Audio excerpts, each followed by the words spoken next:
Ernie Parsons, having been found guilty by a jury of your peers. I didn't see any jury.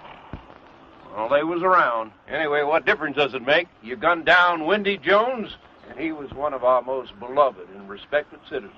I heard he was the town drunk. Well, now that he's dead, he's one of our most beloved and respected citizens.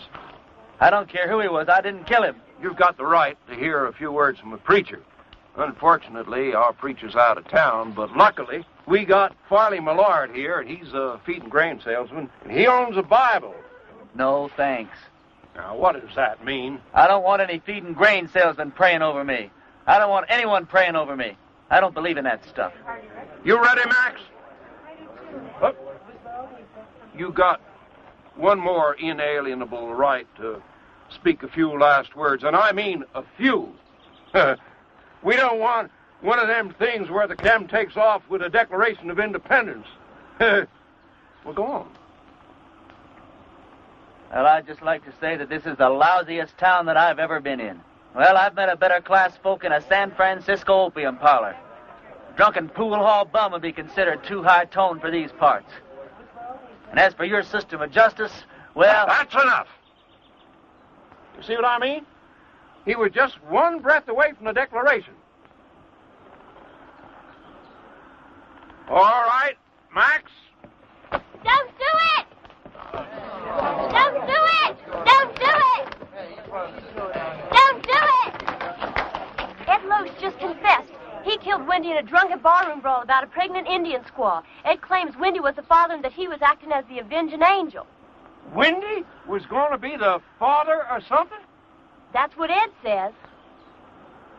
All right. On time. Give him his gun.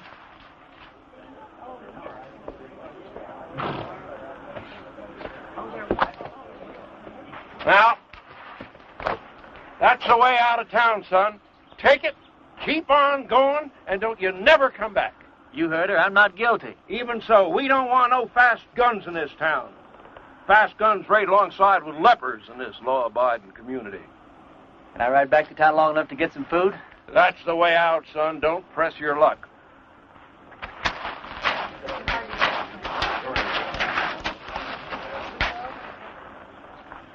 Thanks.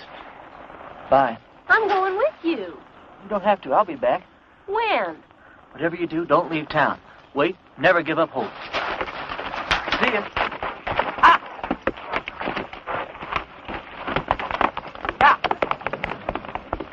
If I'd have known he was going to act like that, I never would have lied for him. Why? You would have never... What?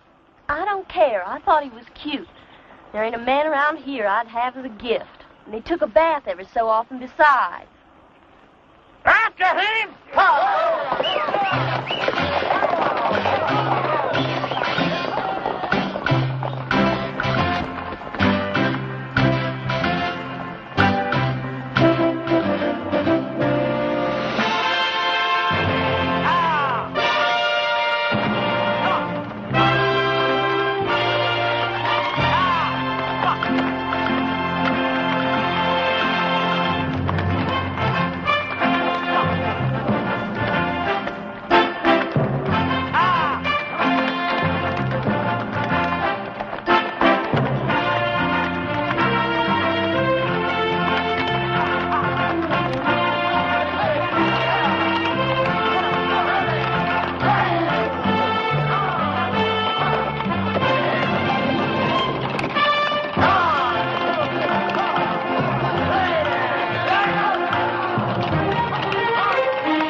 Reverend Frank Fleming.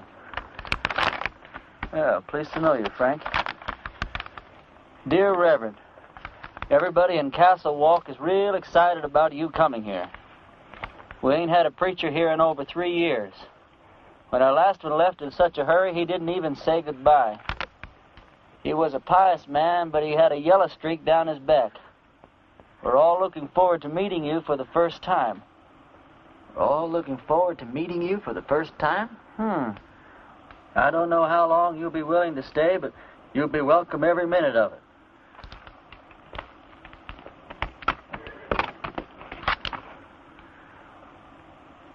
You the preacher's horse?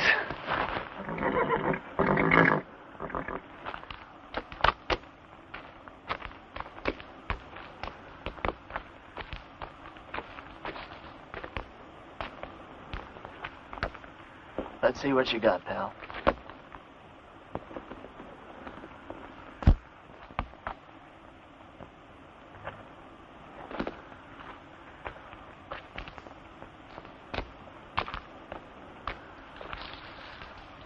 Frank, if ever I catch the guy who did you in, I'll take care of him for you. In the meantime, I'm going to need your clothes and your horse. I got a posse after me for something I didn't do.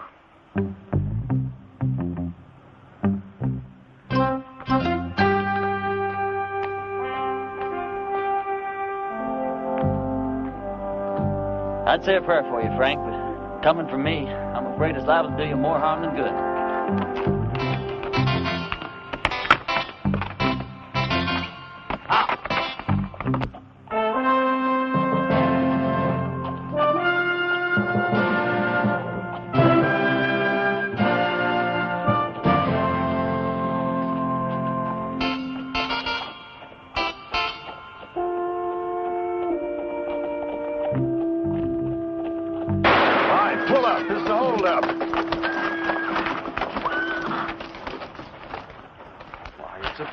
Percy? Sorry about that there, Parson, but we're a little too far off to catch that there caller. Is there anything we can do for you, Reverend? Either you boys ever heard of a town called Castle Walk? Why, yeah, it's in Arizona. Sure ain't much of a town, though. How far is it from here? Oh, about 150 miles. It's over yonder in that direction. How's your church attendance been lately, boys? You boys see that branch over there? Yes, sir.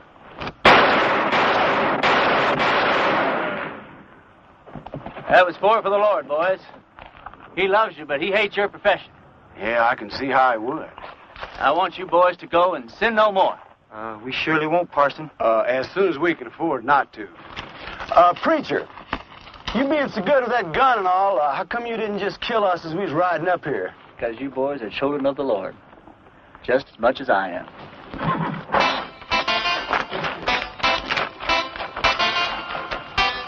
Children of the Lord, huh?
Sorry, Sadie. Didn't have the time to dig it no deeper. Well, I guess we better just put him in the ground and get it over with. All right. Without even a few words? Mr. Ross didn't say nothing about no words. Said we could have a burying. Mr. Ross didn't say nothing about no words. But Sam was a Christian man. You can't just bury him like a wild dog. Can't we stand up to Mr. Ross just this once? You're leaving here after the burial. We got to stay here and live with him. All right, let's get going.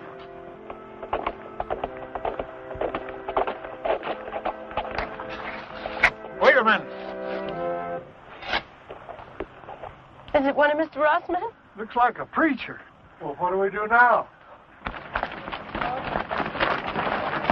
And I wrote him myself not to come.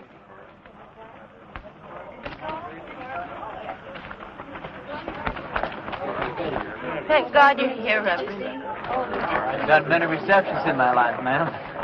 Yours is almost unique. We were going to have to bury my husband without any proper words being said. But now that you're here... You, the Reverend Frank Fleming? That's right. I wrote you a letter telling you not to come. No, you wrote me a letter welcoming me to Castle Walk. I wrote you that letter. Yeah, but things changed. First, Mr. Ross said it was all right for us to have a preacher, and then Mr. Ross changed his mind. Gentlemen, what the hell is going on here? Reverend! Hell's a word that came straight from the Bible, folks. Now, all I know is we've got a heartbroken little widow here. You did say you were the widow? And these are my children.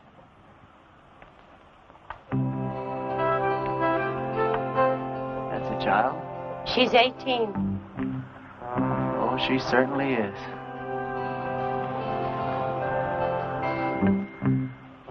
Well, first order of business as I see it is to get this poor man put decently into the ground.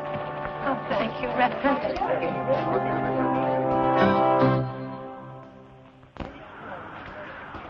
Oh, I don't know what Mr. Ross is going to say about this. I haven't been here 5 minutes, and I'm already sick to death of Mr. Ross. Come on, let's bow our heads. Don't you have a Bible, Reverend? Oh, I probably do in my saddlebag. Here, you can borrow mine, Reverend. The deceased was probably a simple man, so I'll just say a few simple words of my own, not bother to dip into the Bible today. As you all know, it's ashes to ashes and dust to dust, which may not sound like the best deal in the world, but it's the only deal you're ever going to get, so you might as well learn to live with it. I didn't know the late deceased, but some of the works he left behind are mighty impressive.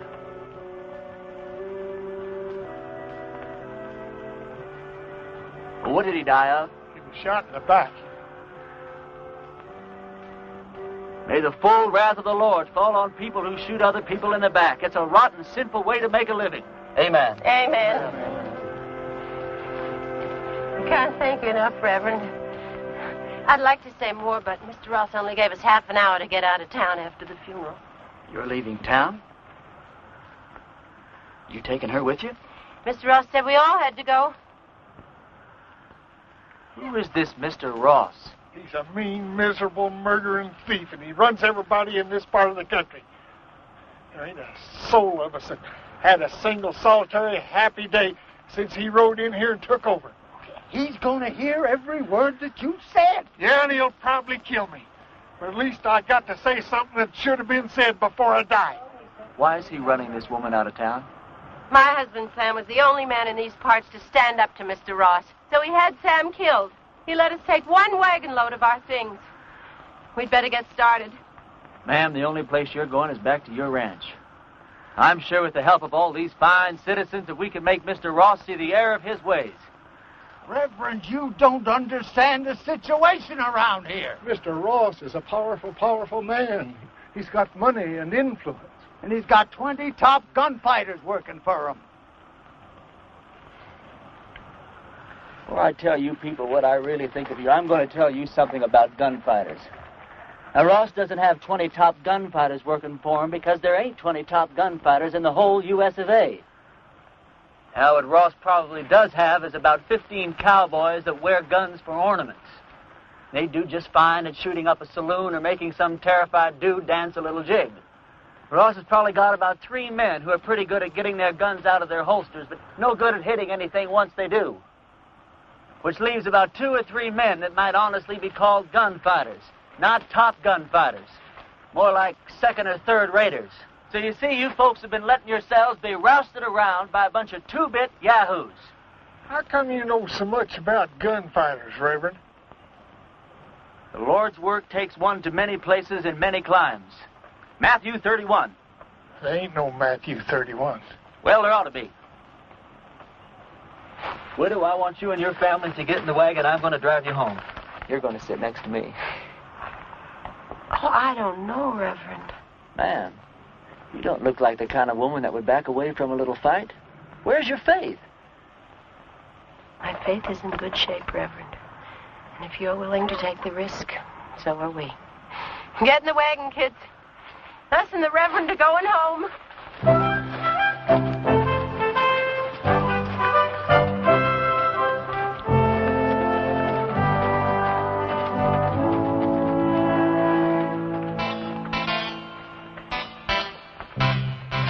The lives of this family will be on your soul, Reverend. Oh, Reverend. Yeah. A couple of Ross's men are in town and they're pretty liquored up. That was their first mistake.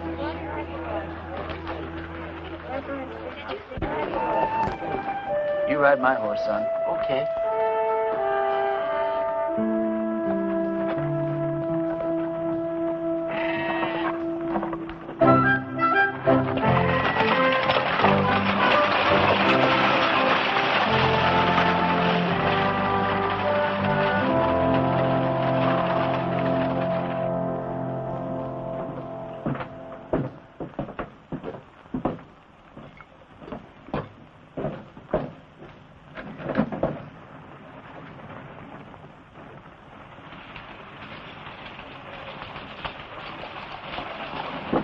Hey, let's go have some fun.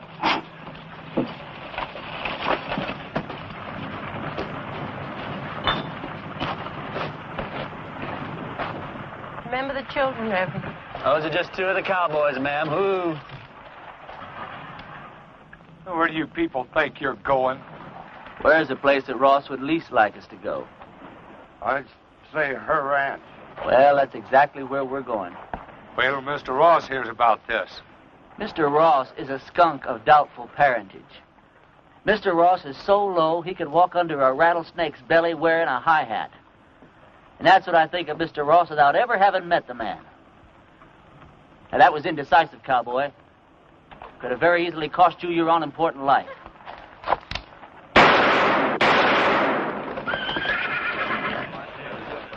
Those could have just as easily been your ears flying off your head, boys. Well, that's a terrible way for a preacher to act.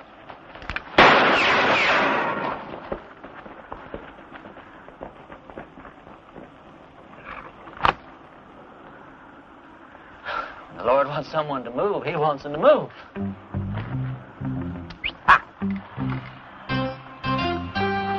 Reverend, my husband Sam would have followed you to hell and back. Oh, don't talk about hell to a sinner, ma'am. You a sinner? Yeah, we're all sinners. We're about to be.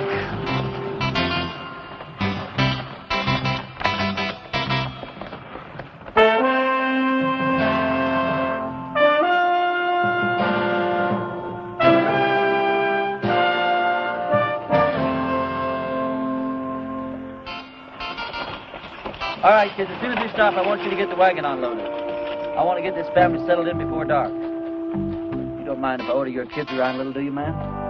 Reverend, you can do anything you want to. Reverend?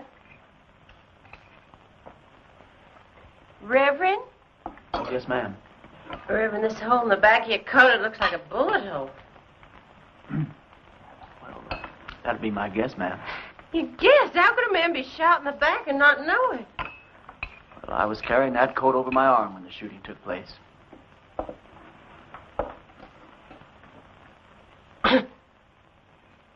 Well, tobacco's one of the Lord's works, too, ma'am. I'll get my things and fix your coat.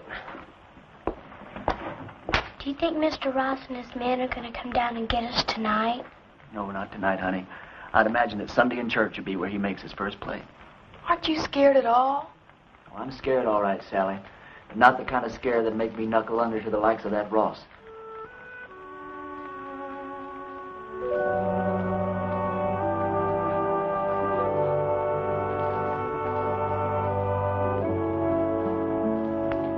Thought of a text for your sermon tomorrow, Reverend? Tomorrow? Tomorrow's Sunday. I've lost all track of time the last few weeks. What do you think I ought to preach about? I thought you said the sin of cowardice. Yeah, that's not bad either. Thought you probably had some favorite passage from the Bible to illustrate your point.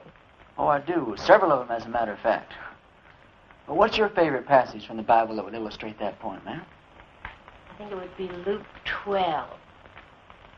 Christ says, "Do you think I have come to give peace on earth? I came to cast fire upon the earth, and would it were already kindled." It says that in the Bible? Well, I told you, Luke 12. Oh, Luke 12. Yeah, that Luke, he really knew how to turn a phrase, didn't he?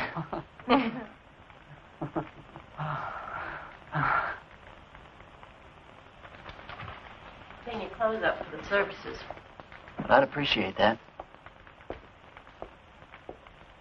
You don't happen to have a Bible around, do you? I seem to misplaced my glasses. Did you turn to that spot in Luke that your mother was talking about? It's right here. You don't wear glasses. You know something, you're right. I don't know what got into me.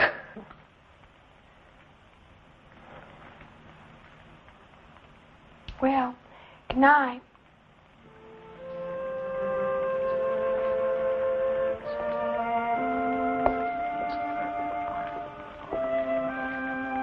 Good night.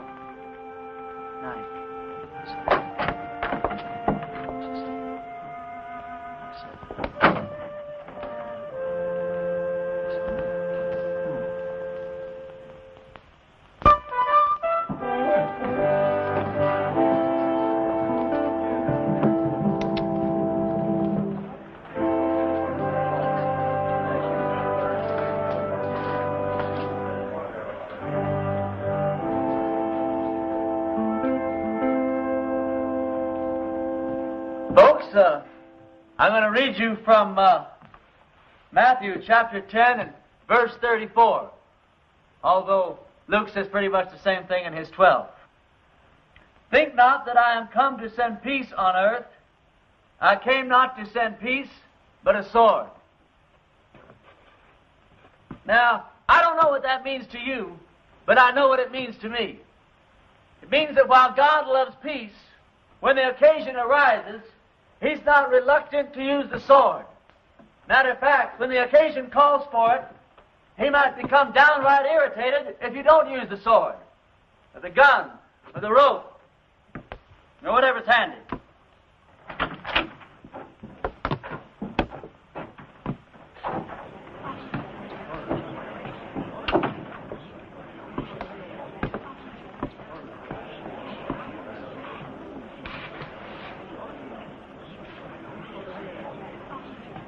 You folks have had a cross to bear here lately, and his name is Ross.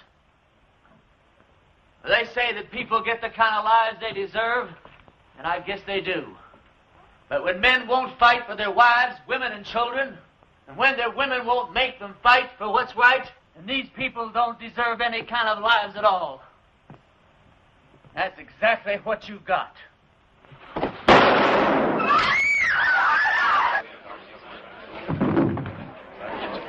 Get his gun.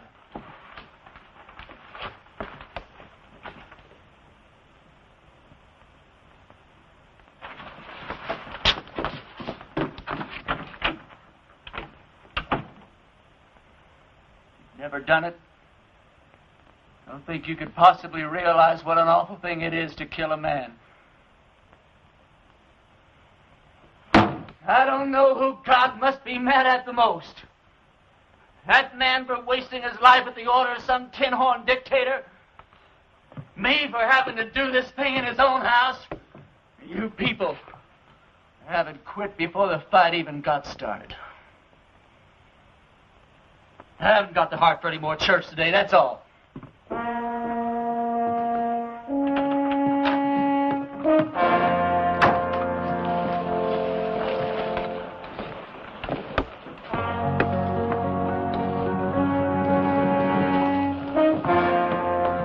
Frost, a couple of his men are outside. Take care of yourself, son. Every second.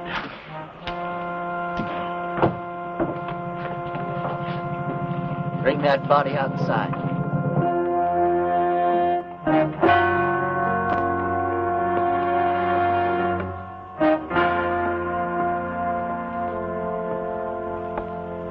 You've had a couple of fun days here, preacher.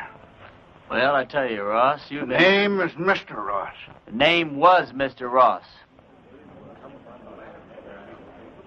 Now, you hear me good, Ross. Either those two men go for their guns, I'm going to go for you first. I think I can take him, Mr. Ross. Don't think. Here's your chance, boys. Either you holding any grudges against him, draw on me, and I'll kill him for you. If we go together, we can get him. Before or after he killed me. You don't look all that fast to me. Shut up.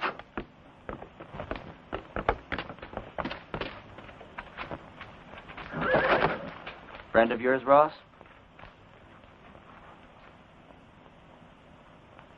All right, preacher. You pulled yourself off a nice little grandstand play for the folks. Now I want you out of town. Who killed Sam Underwood, you or one of your men?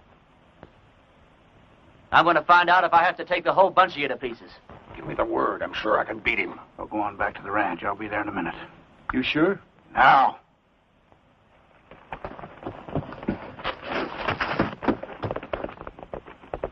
That's the way I like it. Man to man. Do I make the first play or do you?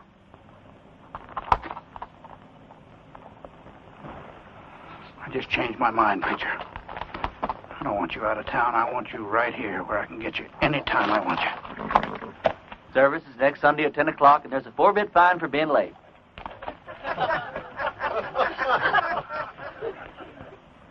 You wouldn't shoot me in the back, would you, preacher? Like that.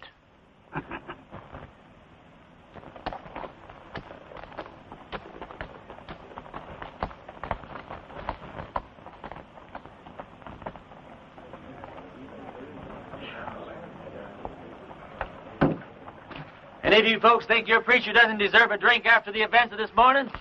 Well, we just don't believe in the same God, that's all. Some of you boys plant him, will you? Don't you feel a little strange having a drink with your preacher on a Sunday morning? No. How come? You know, about 10 or 12 years ago, I took a trip up to Cheyenne. Come across this altercation between a 19-year-old kid and one of the top gunslingers in that part of the country at that time. This kid, he didn't want no part of the fight, but this gunny was drunk. He kept at it, and finally the kid had to go for his gun or get blasted right there in his tracks. It was plumb pitiful. How? This kid was the fastest thing I ever seen. Caught that gunny flat-footed. Why, he was dead before God got the news. I inquired around, found out this kid's name was Ernie Parson. Ernie, what are you doing here in Castle Walk dressed up in that preacher's outfit? It's a wrong guess, Billy. You know, once you've seen a top man handle himself in a gunfight, you never forget one little detail. What do you want him for, anyway? Doesn't matter. I didn't do it. They'll hang me just like I did if they catch me. Did you kill Frank Fleming? Oh, of course not. Came across his body in the hills, and he was already dead. I was half starved, no place to go, so I took his clothes and horse and came here. All right. I'll ride back to the ranch, tell the widow and the kids goodbye, and then I'll move on. Why, Lee, you're the answer to our prayers, Ernie. No, I'm not, Billy. Don't let these clothes fool you. God moves in mysterious ways, boy. Not that mysterious. Look, Billy, what I'd like to know is if I do stick around here, how much help can I count on from these God-fearing people? Almost none. Almost none? None.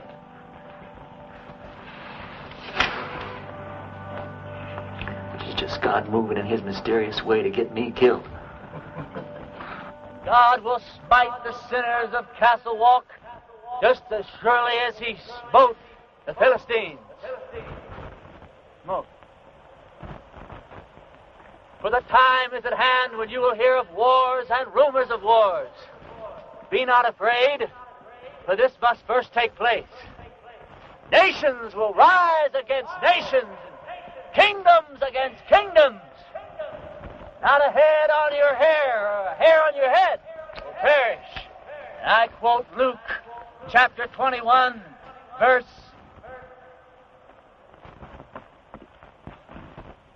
Luke chapter 21 and verse 23. For there shall be great distress in the land, wrath upon his people.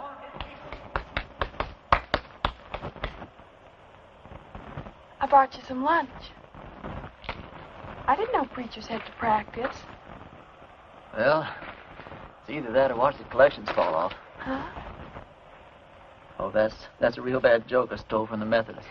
Oh. Did your mother know you came out here alone? I don't know. Why? Well, you're a very attractive young girl. Almost too young, as a matter of fact. Most of the girls around here are married by the time they're 13 or 14. 13, huh? Well, I'll have to look into that. Why? They're the lucky ones. Even if they don't get a trip to Phoenix out of it. Is that the price of marriage around here, a trip to Phoenix? No, but it sure doesn't hurt. Look, do I have to keep on calling you Reverend? Oh, no. Call me Ernie. Ernie? My full name's Frank Ernest Fleming. All my good friends, they call me Ernie. Is there anything in your faith against marriage? No, not in my faith.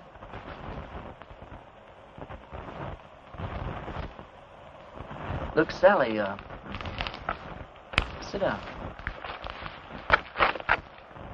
This conversation isn't going in exactly the direction I planned. I mean, you know, marriage is just fine. I was real glad that my parents believed in it. But, well, there's other things, too.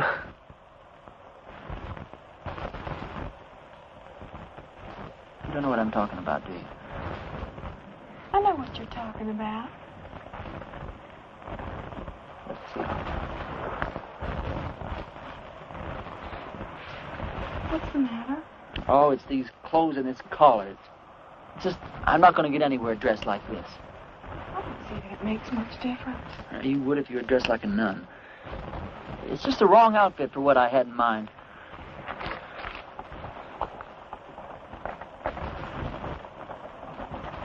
Hey, preacher! I gotta talk to you! Hi, Sal. Hi. It's real important.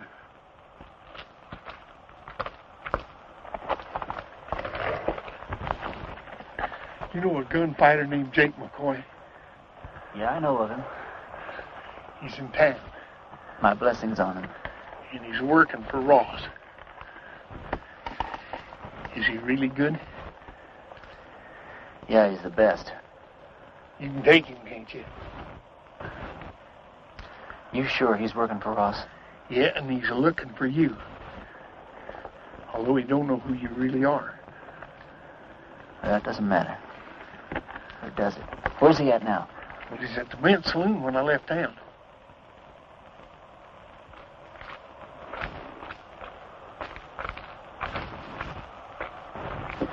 You're going to have to ride back to the ranch alone. We didn't get very much accomplished today, did we?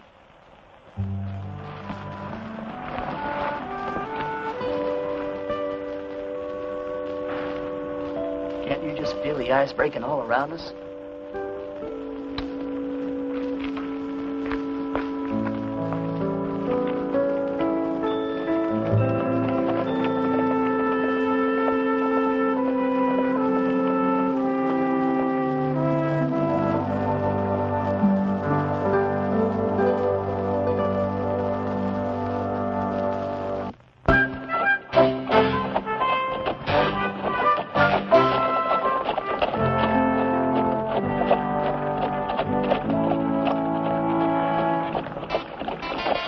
Well, this is your last chance to ride on out of here. Forget about the whole thing. I can't. I don't know why, Billy, but I just can't.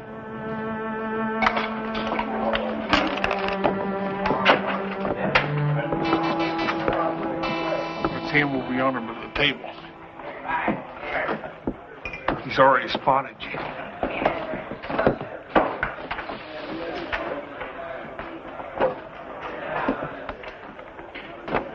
Hello, Jake.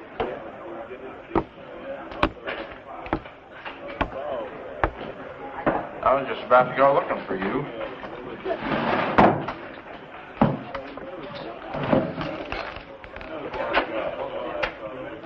You ever run into Ernie Parsons anymore?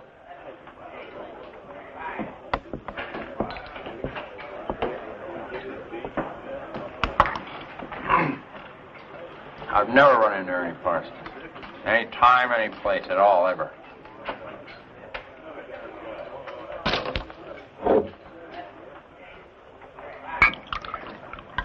You have now. You?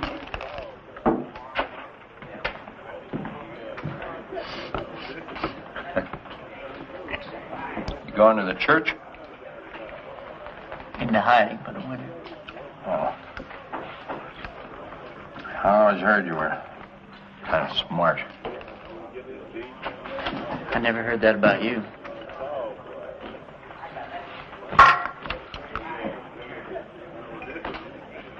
Look, are we really going to have to go through with this thing? I got $1,000 in my pocket.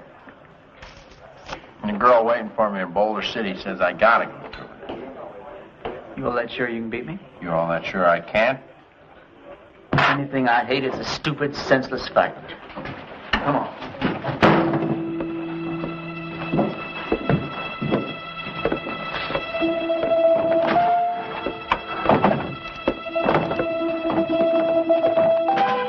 Well, how do you want to do this?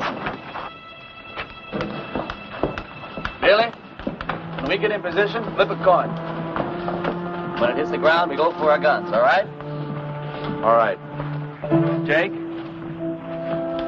One of us is going to die, and it's not going to prove a thing. Sure it is, Ernie. It's going to prove which one of us is a fool to call himself a gunfighter.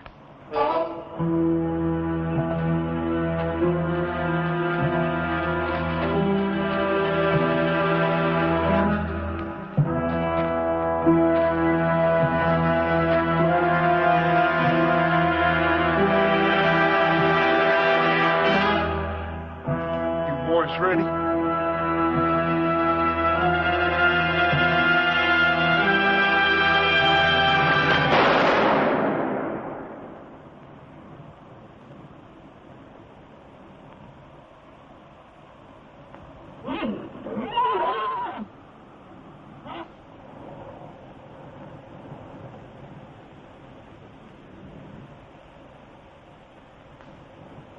Are you hit?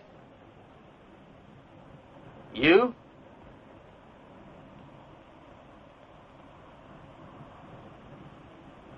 Did you ever miss from this distance before? Never. Me neither. Want to try again? No. No, I think somebody's trying to tell us something. You put your gun away. I'm going to get on my horse and get out of this place.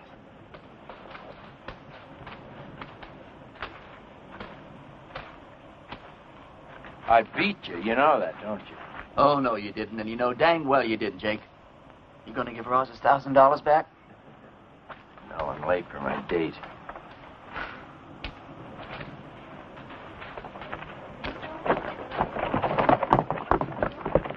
You folks see those bullets hit? I don't think it hit anywhere, Reverend. That's just plain silly.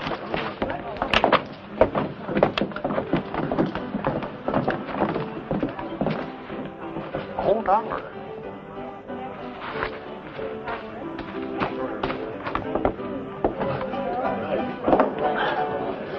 This is how those stupid legends get started. Jake and I have an off day in a gunfight. Miss each other. Wish there could be 1,000 explanations. It's because a bunch of rummies standing around don't see where the bullets hit. All of a sudden, you've got the miracle of Castle Wolf. Now this whole miserable little town's gonna think that God's on their side. Well, you got me convinced, son. But somehow or other, I just hardly believe that you convinced yourself. Now, let me point out a couple of things to you. Like what? Well, for instance, you're back yonder in that town and they're about to hang you. And right at the last minute, in rides this gal and saves your neck. She and I have been fooling around a little bit. All right, well, then you're out there in the brush. Posses are chasing you. Then all of a sudden you come across this here preacher's body. You find this letter that brings you right here to this here town. I'm supposed to lead him. Yeah, but you was the one that wound up here. Right here where you're needed more than anybody's ever been needed before. Now, do all this make you want to stop and think just a little bit, boy? No. I don't want to talk about it.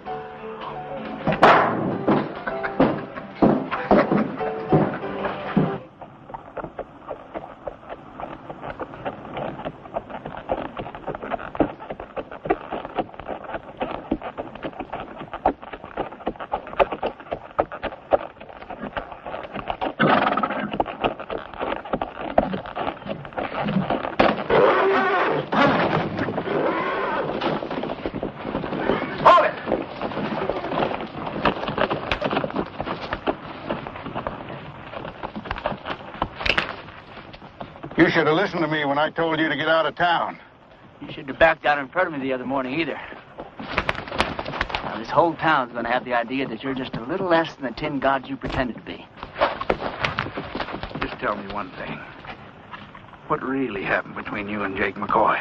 I chased that bum out of town. And he's not going to give you your $1,000 back either. He said to tell you that's the price he charges for shaking hands with scum like you. Get on with it. Freeman, you drop that rope real slow.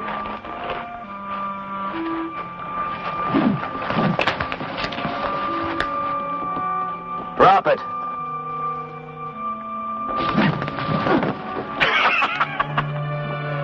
You ain't getting out of town fast enough, preacher.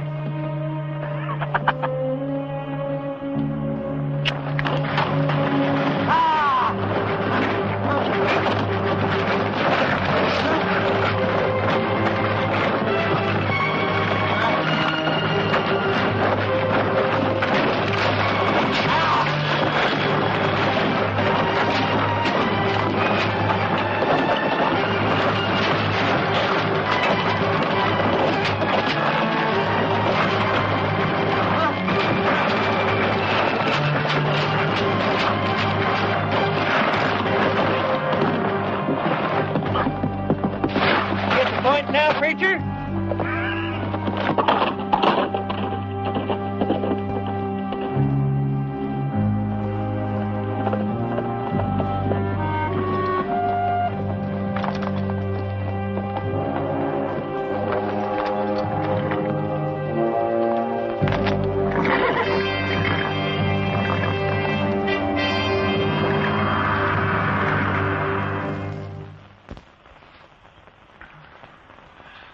Bunkhouse of our ranch.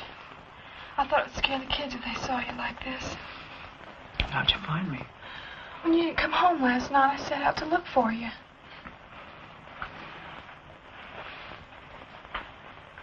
You stripped me down?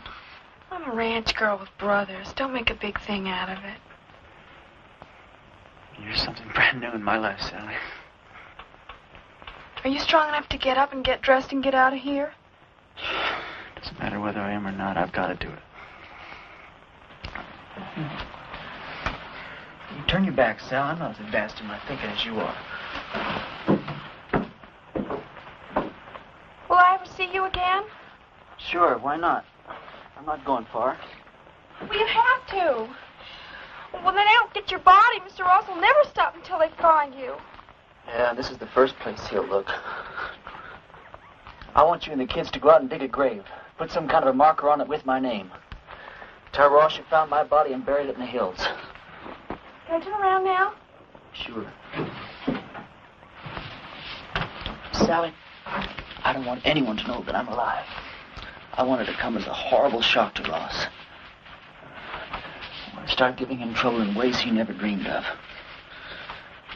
I'm going to need plenty of food, water, and ammunition. I'll get you everything you need. Where will you go? I'll hide out in the hills for a while. Well, Ernie, in this part of the country, if a girl undresses a man, it's customary for the man to make an honest woman out of her.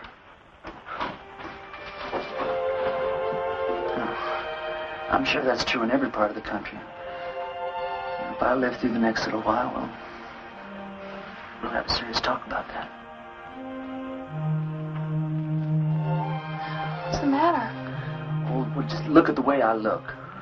Well, it's always something, isn't it? You don't like the way you're dressed. You don't like the way you look.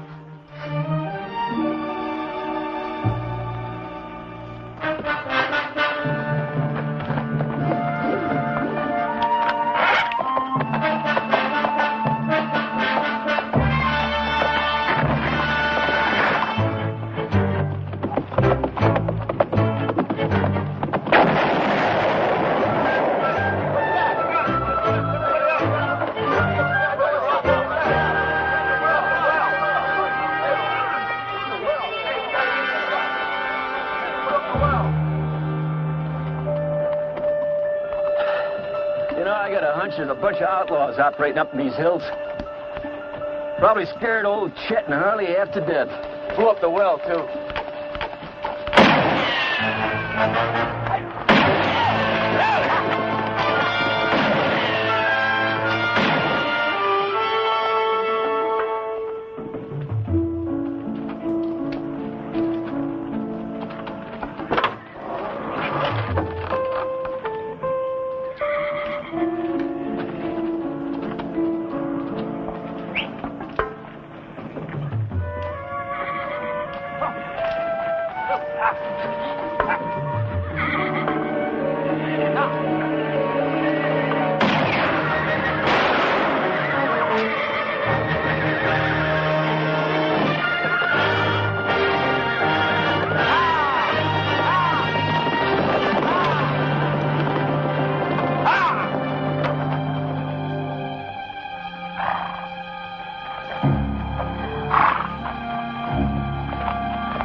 Nobody there at all. What do you mean? Dragging a preacher through the cactus. Them people don't have to stay dead unless they want to. Everybody in town keeps talking about the preacher's ghost riding through the hills and shooting at every one of Ross's men that sticks his head up. I keep telling them the whole doggone idea goes against them. Sally, didn't you tell Billy? You told me not to tell anyone. Billy, I'm sorry. It's sure good to see you alive, boy. Are you sure it's safe for you down here? Honey, it's been a long time since I've been safe anywhere. Lately, it's been getting worse. Isn't tomorrow Sunday? It sure is. Billy, I want you to ride into town and tell everyone that we're having church services tomorrow morning at 10. I'll do it right now.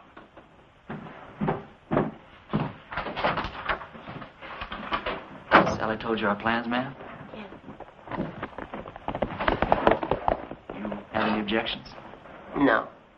Ma'am, has it occurred to you that, well, Sally's liable to end up one of the youngest widows in these parts? Mary Mert's only 14 and she's been a widow 2 years. Besides Mary Mert. No, Grace Dorothy only been married a week and a half when her husband fell down a mine shaft. You know how old she is. Sally, could we take a walk outside? Excuse us, ma'am. Sally, the reason I brought you out here is, well, one of the reasons. If we're going to be husband and wife, then you've got a right to be in on the decisions that affect the both of us. You understand? Now, if I stay here and fight it out with Ross and his men, the chances are very good that I'll be killed. But on the other hand, we could leave here tonight, get married the very first town we come to, go someplace we both like and settle down and just have a wonderful life for ourselves. It's all up to you, Sally. You just say the word. Well, Mom always said never throw yourself in between a man and what he thinks he's got to do. Well, I won't kid you, Sally. I'm a little disappointed in that answer. No, it's all right. I got the strangest feeling that I've been pointed straight toward this shootout ever since the day I was born. There wasn't a thing in the world I could do about it. Billy says it's God moving in his mysterious way. Me? Well, I just don't know. You very religious, Sally? Why do men have to talk and talk? Can't you be quiet and get on with what you're supposed to be doing? Yes, ma'am.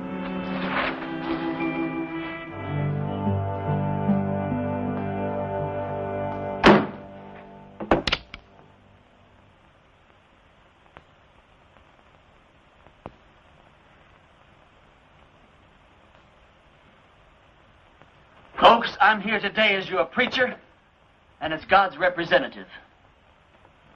Now, as your preacher, I've stood up to your enemies for you, and all it's gotten me so far is a lot of bruises and a bunch of cactus spines. Now, I understand that a lot of you thought I was dead, and that my ghost was raging through the hills, wreaking my vengeance on Ross and his men. And I want to ask you something. What were your feelings? Were you scared that you might have an angry ghost raging in your hills?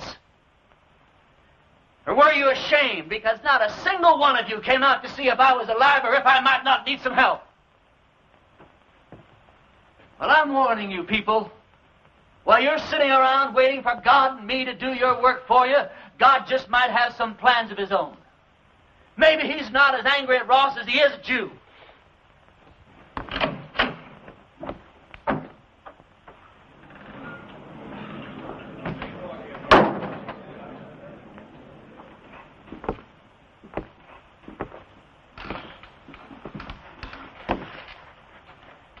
I'm not armed. Billy, go outside. Take a look around. I came alone. Go on, Billy. I just thought it was time that all this foolishness came to an end. We got a new country to build here. We ought to be getting on with it, instead of indulging in all this senseless killing. I won't deny that you've hurt me since you've been here. Several of my men have been killed or wounded. Several more have run off because you scared them half to death. I didn't know I was doing that well. What do you want, Ross? A truce. A chance to get on with our lives. Ross, if you were sitting on a stack of Bibles 10 feet high, I'd bet money that you were lying and I'd win. Well, now, just a minute, Reverend. If Mr. Ross is sincere, and I believe he is, this may be just the moment we've been waiting for. Luther, how could you believe that? I don't believe him for a minute. Now, Sadie. You are going to believe this man after all he's done to you?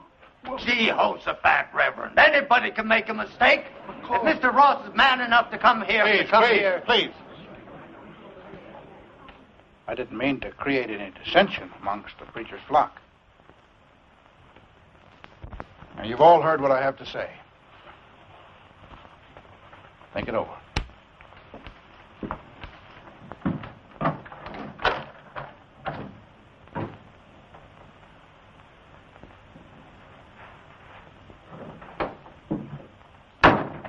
Well, I think we ought to accept the proposition. Well, I think you're right.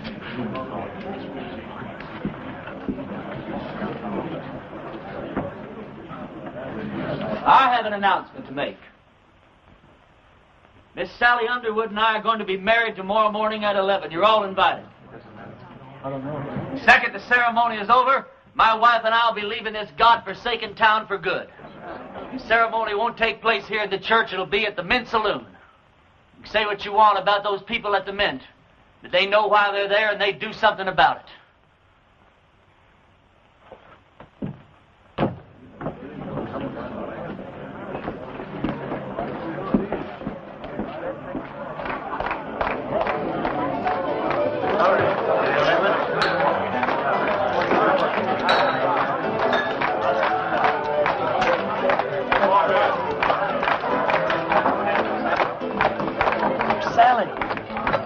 got back getting dressed. Her mama's with her. Can't take all day with this thing. What's your rush, boy? Well, one of my feelings that I'm never wrong, that I should get out of this place. What do you say that? Huh? Oh, nothing. Hey, yonder she goes down. Oh, you're beautiful. Come on, everybody.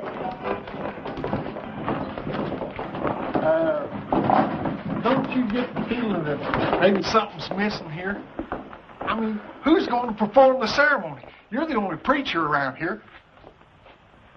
Well, I don't know of any law that says I can't delegate my otherworldly powers. You marry us, Billy. Oh, yes, Billy. Well, I don't know about the legality of all this. Oh, never mind the legality. It's the spirit that counts.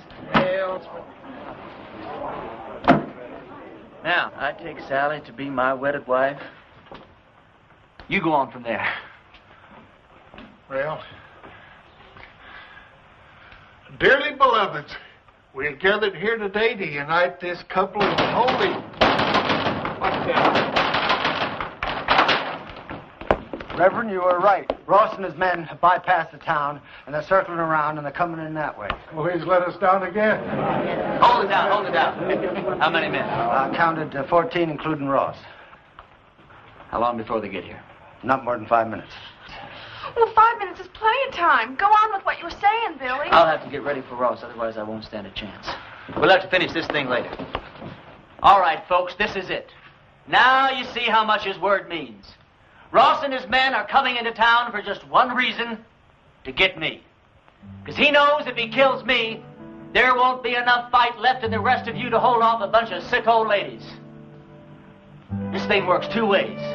Now, if I can get Ross first, then his men won't have any reason to go on with the fight. So all I'll need is some of you to keep his men pinned down while I take care of Ross.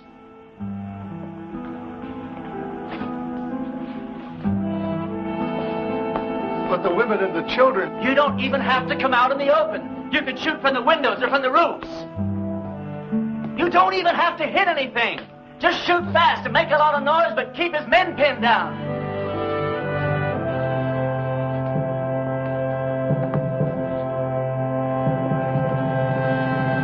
Can't believe it, Reverend. I'm with you. Give Ma and me a couple of rifles. Well, you said we didn't have to hit anything, just make a lot of noise. You don't think I'd take a chance with you, do you? Come on, Billy. Give me the keys to the hardware store. Barbershop. I don't hate you people. I guess you just can't help the way you are. Well, I ain't gonna be that easy on you. Ernie, there's something else that you ought to know about. I'd have told you sooner, but, well, I didn't want to spoil the wedding. That sheriff that wanted to hang you, he's here in town. Where? Over at my place. I told him I was the sheriff here. It's one that I got off our last late sheriff. Anyhow, I told him if he'd wait there while I'd round you up and bring you into him. How'd he find me? Oh, him and that posse come across Frank Fleming's body. One of them old boys knew Frank. They figured that you'd switch clothes with him. Well, if he wants me, he's just going to have to get in line behind Ross and those other 13 men. You take the barbershop. Ernie, when this thing's over with, though, you got to get out of town. That's all there is to it. Billy, what the hell makes you think we're going to live through this thing?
preacher! If he's not out here in 2 minutes, I'm gonna burn this town to the ground! Drop your guns, boys!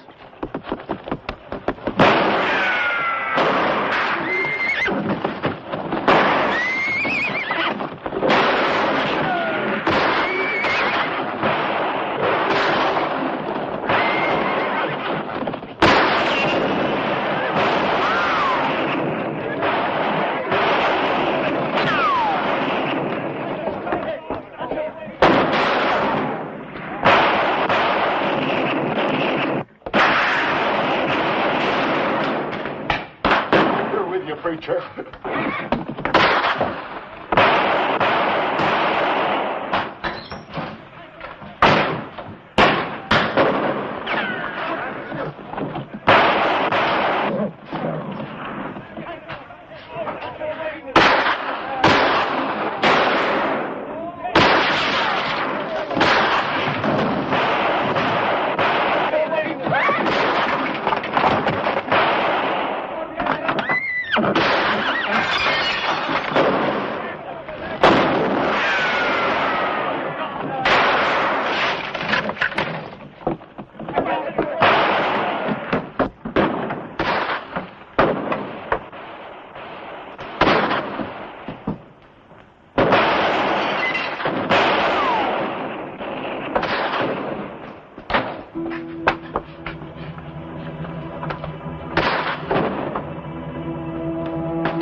You all right? Barely. Listen, all you Ross's men. Ross is dead. Anyone who keeps on fighting is going to have to stand trial. How do we know he's dead? Because I'm alive. All right. You heard the man. The sheriff's going to be down here to find out what this is all about. Yeah, I know. Billy, get my horse and meet me out back, huh?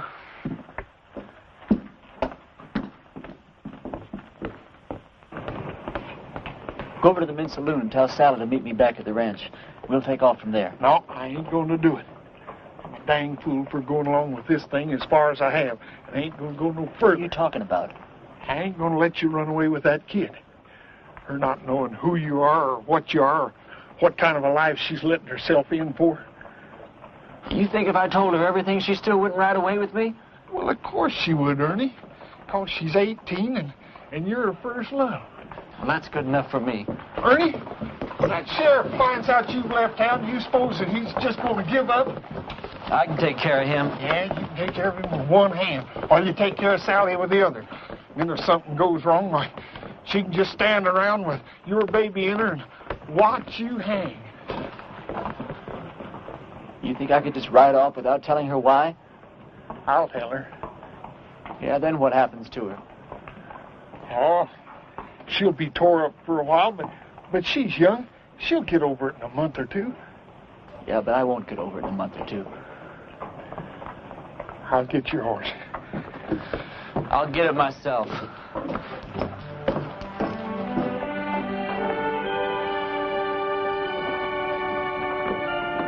Ernie,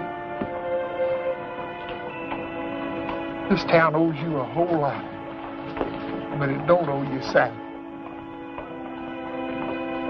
Can't make any promises.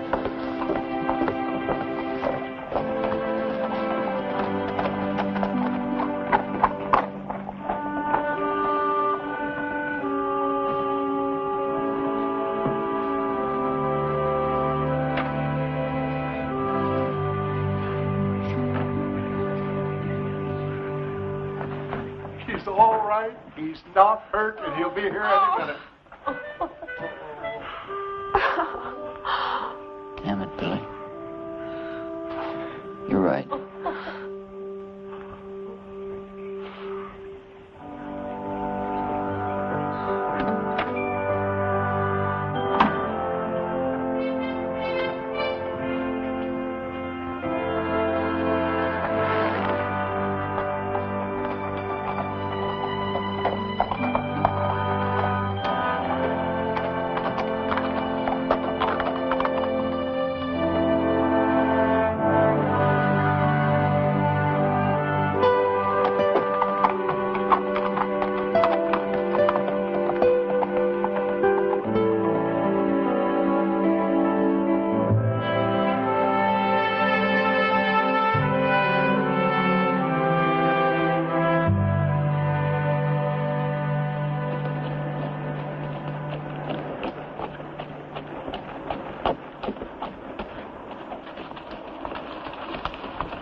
Blessings on you, Well, Reverend. thank you. Ernie, do I know you? No, I don't think so. And how come you know me? Because I know every preacher in this part of the country, and you're not one of them. And I've been hearing about a gunfighter named Ernie Parsons and some interesting goings-on in a town called Castle Walk. Now, don't believe everything you hear, Reverend. Oh, I don't. That's why I'm on my way to Castle Walk right now, to investigate these wonderful stories. Well, maybe you should get them a real preacher now. They seem very happy with the one they had. They had a gunfighter, not a preacher. God moves in mysterious ways. You boys sure do hammer away at that phrase, don't you? You really going to Castle Walk? I sure am. When you get there, would you give these to a girl named Sally Underwood? Tell her they're just from an unknown admirer that thinks certain girls should have a trip to Phoenix, even if they don't get married. All right. Ernie, did you ever think that the things that happened to you in Castle Walk might be your call to the kind of work you've been destined to do? Reverend, I didn't solve the problems of Castle Walk by praying them away. I did it the way I always do, with a gun. Now, did you ever hear of a call coming that way? But you left it a better place than it was when you arrived. You're a nice guy, Reverend. No thanks. I'll be seeing you, Ernie.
Reverend Frank Fleming.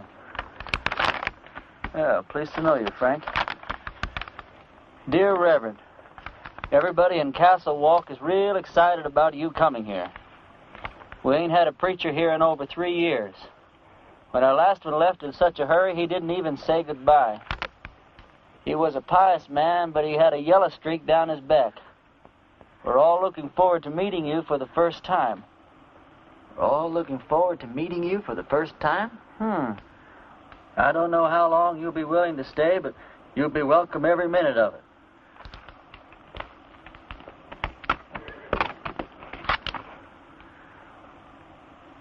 You the preacher's horse?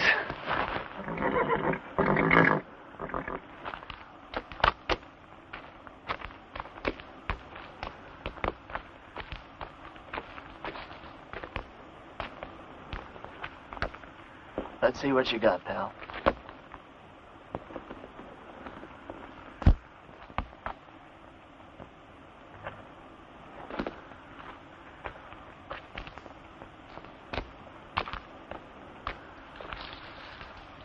Frank, if ever I catch the guy who did you in, I'll take care of him for you.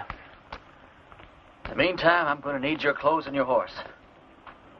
I got a posse after me for something I didn't do.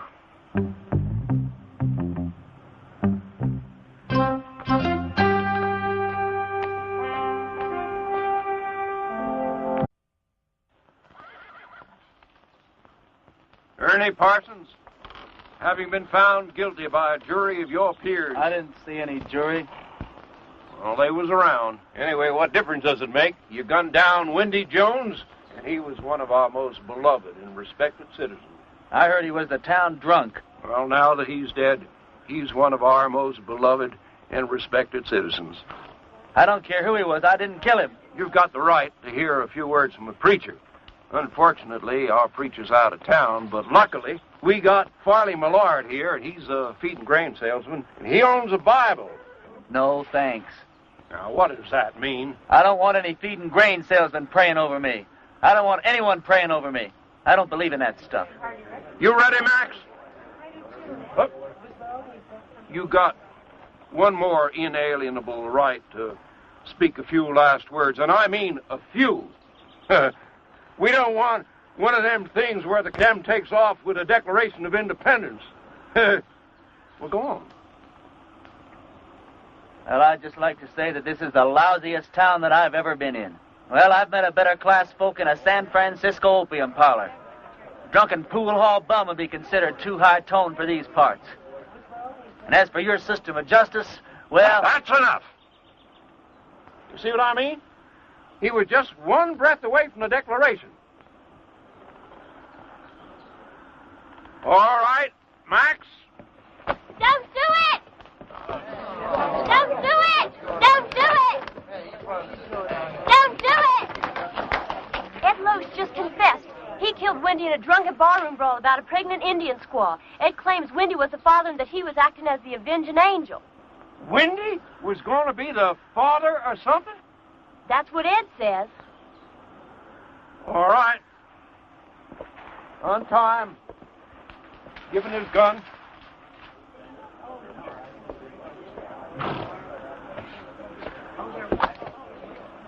Now, that's the way out of town, son. Take it, keep on going, and don't you never come back. You heard her. I'm not guilty. Even so, we don't want no fast guns in this town. Fast guns right alongside with lepers in this law-abiding community. Can I ride back to town long enough to get some food? That's the way out, son. Don't press your luck.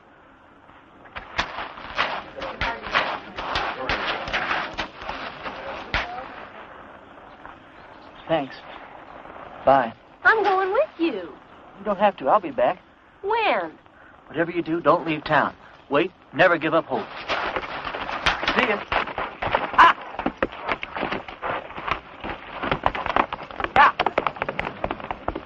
Well, if I'd have known he was going to act like that, I never would have lied for him. Why? You would have never... What? I don't care. I thought he was cute. There ain't a man around here I'd have as a gift. And he took a bath every so often besides. After him!